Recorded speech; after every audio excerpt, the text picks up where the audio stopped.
Tucked away in the quiet heart of Riyadh, there's a house that's easy to overlook. Its sand-colored walls blend into the neighborhood, its humble wooden door chipped at the edges. To anyone passing by, it's unremarkable, just another building in a sea of sameness. But step past that door, and you'll discover something extraordinary. A sanctuary for four people, each quietly carrying burdens too heavy to bear alone. The house is full of imperfections. A loose floorboard creaks with every step. The pipes shudder if the shower runs too long, and the back door swells in the summer heat. But like its occupants, its flaws are part of its charm.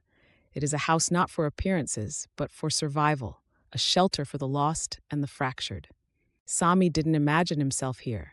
After his father's death, he was left with wealth, connections, and a profound loneliness that hung in his chest like a stone.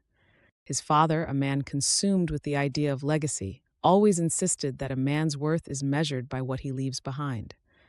But Sami saw no love in what his father left, just cold objects and empty accolades. So he sold the family home and bought this modest, broken-down building. It wasn't much, but somehow it felt alive. The tenants came quietly. Raed with a guarded stare appeared first, then Noura clutching a canvas bag as if it contained her last hope. Finally, Khaled arrived, a man of few words hiding a storm of emotions beneath his calm exterior. Sami didn't ask questions. He handed them keys and said the same thing to each: "Stay as long as you need." At first, they lived like ghosts, passing each other without much more than nods and polite silence. But little moments began to crack the isolation. Sami left coffee on the counter for Raed in the mornings. Noura read her stories aloud, her trembling voice steadying after each word. And one night, when Khaled was sitting alone under the stars, Sami joined him without a word. Slowly, this quiet space became more than a house. It became a home. Each of them brought their wounds. Raed, a wanderer who had spent most of his life running from a world that refused to see him as he truly was.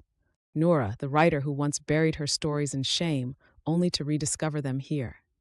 Khaled, whose quiet reserve masked years of loneliness and misplaced longing. And Sami, the reluctant caretaker trying to find purpose in the refuge he had built. This home doesn't fix them. It can't erase their pasts or promise a perfect future.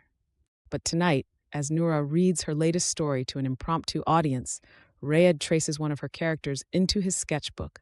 Khaled offers an uncharacteristic smile, and Sami, a man who once stood lost in an empty family estate, finds himself laughing softly. They are not a traditional family, but this bond, this space, they are enough. For now, that's everything.